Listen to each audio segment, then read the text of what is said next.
This video is going to look at the Wendy Foxworth study that was done a number of years ago, and it's really quite good, but I want to talk about a couple of the recommendations and recommended policies that have systemic red flags in them that will work quite well, I think, in the ordinary healthy organization and seem like they would work in any circumstance, but have enough conflict in them, I guess, where I would give pause that they're actually going to work, if not make things worse, in an organization that has entrenched bullying going on, organizational bullying. You know, everybody lies to a degree, but it's usually shored up pretty quickly, you know, when it comes time to do something about that, or when you're called into some type of official meeting, or when you're, it doesn't square up with reality and so on. So they're like white lies, things of that nature. We're not talking about that. And we're not even talking about someone who does something they shouldn't do and needs to be corrected. I think the policies that are in her report and so on will deal with that. But, you know, there are people who are patent liars in that it doesn't have a judgment component or a value component to it. Their propensity to lie or not lie is based on the outcome of that lie. It's not necessarily something that has a value in and of itself, which means that if they're successful in the lie, then they're going to lie again. And if they're successful again, then most likely they're going to lie in a bigger way, and this will escalate. I think that makes sense. Likewise, if they're nipped in the bud, their lies will be less successful, so they will be, less prone to at least perpetrate lies on the people who call them on the lies. But the problem is that this doesn't really deal with lies as a value judgment. What this policy would really do to an organization that has a serial liar and one who's bullying and who's willing to lie as long as they get what they want. And I think that's the premise that we're going to work on here. Definition of healthy versus unhealthy behavior. All of this is actually quite interesting if you want to read this on your own. But I just looked at a couple of these things to see where the conflict might be. They do not make personal attacks on others with whom they disagree. Okay, so that is a good healthy behavior. The fundamental assumption here is that there's not going to be anybody doing something deceptive. That when given the choice, when it comes right down to it, if a choice between being right or to love, they will always choose to love. Well, if it's difference of opinion, I agree. I think as long as we're talking about small lies, or we're talking about something where somebody is just having a true difference of opinion, but the problem is that someone who is the patent liar is not going to follow these rules, and they're going to work just directly against them. So when we say down here that someone who is acting in an unhealthy way bases their viewpoints on evidence which no proof exists, I agree. But that means the person who is lying is going to do just that. They're going to have no evidence for it exists, but they also aren't going to flip over here and say that they're not going to make personal attacks. They will make personal attacks. So there's some dynamics here that are going to play against ourselves here. So if we go down and look at the remedy, if we have someone who's acting in unhealthy ways, it really doesn't talk about lies anywhere. It just talks about difference of opinion and conflict and the choice between unhealthy behavior, healthy behavior, and loving behavior. So this is a very dangerous area because we are, in a sense, saying that lies don't exist, because there's nowhere is mentioned in here where someone is just being a complete liar. So we're saying that it's a difference of opinion. So when we have lie versus truth, it's really being mediated as a difference of opinion. Okay? If it really is a lie, and the lie is entrenched, and the truth has evidence, that needs to be value judged. That is not in here. The only thing that we judge is when a member slips into moments of unhealthy behavior, they recognize that it happens from time to time. I agree, assuming that their intents are good, might be a white lie, what have you. It is our commitment to acknowledge that we do occasionally slip into unhealthy behavior, and we need to ask for forgiveness, and we need to renew our commitment, and we need to commit to healthy behavior.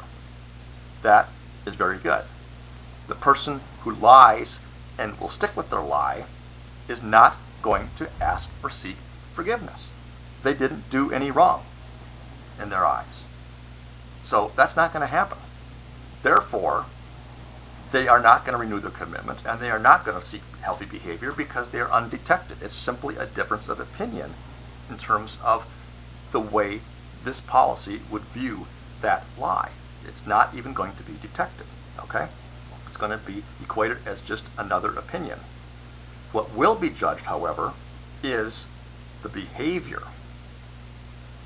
So they're going to say that we need to change the behavior. Well, the behavior of the person who just lied, if they didn't get caught, if they didn't have to seek forgiveness, and if they don't have to renew everything, there is no problem there. They got away with it, and they're probably not going to have bad behavior. They're going to be just perfectly fine. Who's going to have the bad behavior? Most likely the person who is telling the truth, or the person who is the victim of the lie, or comes up and tries to be the whistleblower and say that this is what's going on, and it's been equated to nothing more than a difference of opinion. That's the person who's probably going to, at some point, have a behavior problem. They need to be told that their unhealthy behavior is unbecoming conduct of a member of our church, and they cannot repeat that behavior. They need to change, and they will be encouraged to do so in loving and caring ways. But if they behave repeatedly in unhealthy ways, they will be given another opportunity to change their behavior to come into alignment with the above definition of healthy behavior, and by the board of directors. Should they persist in acting unhealthy after being asked to change, then their inability to change will be the cause for their removal of membership. Okay, now, this is just downright scary because this has nothing to do with evidence. So we just talked about there has to be proof. This has nothing to do with direct communication. This is all about a value judgment on a symptom. Behavior is not a cause. Behavior is a symptom of something. It doesn't excuse it, but to say that if we don't like the way you're behaving, then we have the right to demand in a loving, caring way that you change that behavior. And if you repeatedly don't change your behavior to our definition of what we think that behavior should be, then the outcome is that we have the right to judge you based solely on that behavior and kick you out of the church. Okay? Now, that is a little convoluted. That works if we don't have a liar in the mix and someone is just being a jerk. There are jerks in the world. We don't want to commingle these two. If somebody is just being cantankerous, their behavior is out of control, I agree with all this. This works perfectly fine. But it assumes that the behavior is the problem. And I don't think that is a fair assumption. Behavior is almost always symptomatic of something that is going on in the organization. It's always symptomatic of something, for sure. But if it's symptomatic of a personal problem, if it's symptomatic of an illness or something, and it's out of control, then yes, the organization probably needs to cut and be removed. But more often than not, it's going to be situational within that organization that's causing the behavior problem. So if you don't at least look under the hood a little bit and do some causal analysis, you're really doing that person a great injustice, and ultimately you're doing an injustice to the organization, because if there is a bully going on, all you're going to do is get rid of the one person who was the whistleblower, who was willing to step out of their skin to bring it to your attention, and by ignoring that, you are now empowering that lie, the previous lie, to be expanded, and for the liar to become more powerful, because again, their basis is on how successful are their lies. It's not a value thing. So if they got away with it, they certainly didn't get reprimanded or anything, then they're going to do it again, and they can do it in a bigger way. What we have just done then as an organization is we have just done bullying, because we assumed that the behavior is everything. We just had tunnel vision, and we don't like the behavior, and so we tried to control the behavior, and the intimidation is the threat of leaving the organization. The behavior, if it gets worse because of something in the organization that that person has no control over, but is not acknowledged by the leadership of the organization, then the behavior is going to most likely get worse, which it should. And the last intimidation is that they're going to say you have to get in line and act in a loving and caring way, or you're going to be extracted from the organization. That doesn't sound very loving and caring to me in the scenario of where there is a bully involved. A better way to do this would be to have something that is evidence-based, something that is measurable, and not this elusive behavior. Behavior, again, is a symptom, and whenever we treat a symptom as a cause, then we are going down a path that just can't work because it's illogical. And I think we have to make sure that we separate out earlier in the process that there is sinister forces in the world, and we need to deal with those and not try to put everything into this loving, caring bucket, because we end up being really not loving and caring if we carry this out too far. And that's the reality of life. So this would be a far better policy as it is, but if there should be some type of clause in here that if this lying part comes up, then we pursue that. And that is something that can be measured. If somebody is lying, it has some reality component to it.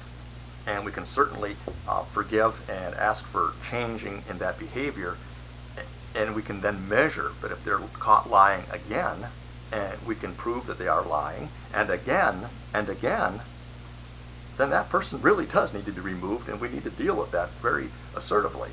But that is something that, with a little bit of work, can be quantified and measured and not become a judgment, because behavior is really scary to judge. Okay, also in the conflict of interest, there's several things in here that are give me reason to pause, but for the most part, it's not bad. They're really drawing the line for conflict, but the number one bullet point up here seems to me that it was negotiated away. It is something that somebody had influence on this, because it says a board member whose spouse is a chair of a ministry will abstain in discussion or vote when his or her spouse submits a proposal on motion to the board of directors. Why would that be in there? It's a large congregation. The board is not that large. The ministry leaders are not that many.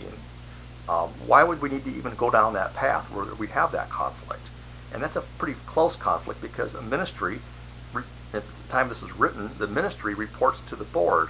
So there is direct dealings all the time. So to suggest that the proper way of dealing with that is to go ahead and let that conflict exist, but just have the board member abstain, not vote on the item, seems like this was persuaded and compromised. It doesn't make sense. There's one down here later on, number 4, about a board member versus like the choir, and that has to be abstained. That one I can see. I mean, that makes sense. I mean, you can't have complete separation of everything. It's not that large of a membership body. But the choir doesn't interact with the board on a decision-making level. So that conflict just doesn't really exist. And if it does, it's pretty tangential, pretty far removed, and then abstaining from that discussion or vote, I think, probably is a reasonable thing to do. But why would you even want to go down the path of having a team leader report to a board which has a spouse of that team leader on it? Because it's not a matter of the voting. That's a red herring. That doesn't. The vote is meaningless. The vote is just a fiduciary, formality. It's the discussion. It's the environment. It's the construct that is really important. It's not like people come in and into some kind of chamber and vote and leave, and that's it. There's no other interaction. No, it's the fact that there's discussion at the board meeting. There's certainly discussion among board members and team leaders, throughout the weeks between board meetings. All those dynamics are there, and that's really where the work is done. Just like in a judge's chambers or in the legislative process, it's not the vote, it's the interaction with the lobbyist. It's all of that where the work gets done. And how are you going to be able to have an arm's length arrangement and healthy decision making when you have a board member and a team leader who are partners? You can't. It will always have a conflict of interest built in, and this is actually a counterproductive thing, because it looks like we're setting a healthy boundary when what we're really doing is we're codifying an unhealthy boundary. The honorable thing to do would be to take that line out and just let it stand, that if you're a team leader, then your spouse can't be on the board, period. What's wrong with that? Why do we have to have a compromise there? Okay, and then lastly, this section on direct dealing I think also is quite good, and it really goes through conflict resolution of how to work through when two or more people have a conflict. And it's really pretty good. Like I say, step 1, step 2, step 3. First was to work directly with the individuals. If that doesn't work, then it needs to be facilitated by someone with all the parties present. And step 3 is to go to the board of directors, and they'll determine if this has merit, and if so, then proceed. And I think that seems like a reasonable traditional way of handling that. Then they lay out a number of scenarios. One is if it hits that third level, if the board determines that it's personal in nature, if it is a personality conflict, if it's congregational in nature, or if it's leadership oriented. And then there's different scenarios for each one of those, and I think that it kind of makes sense. If it's personal, then we just need to not be involved. If it's a personality conflict, then it needs to be mediated, but we need to move on. It's really about behaviors. The congregational one, so forth, and the leadership gets a little bit more involved because there's some path there for kind of the legality of removing members and congregational votes, things like that. All that makes perfect sense. But what about issues that don't involve blame?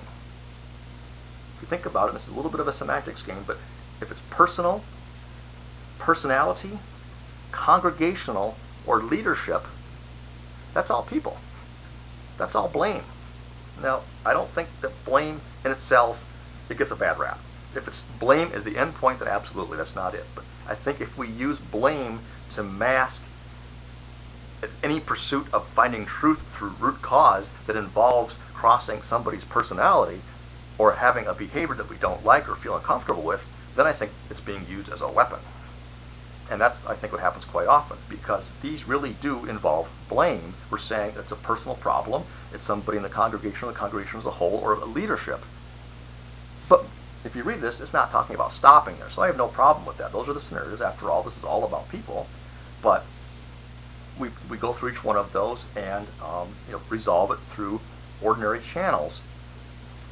But what about issues that cross over this, that are process-oriented, or where this process in itself doesn't work because somebody doesn't do what they're supposed to do? Maybe step 3, the board of directors doesn't do what they're supposed to do. They just say no.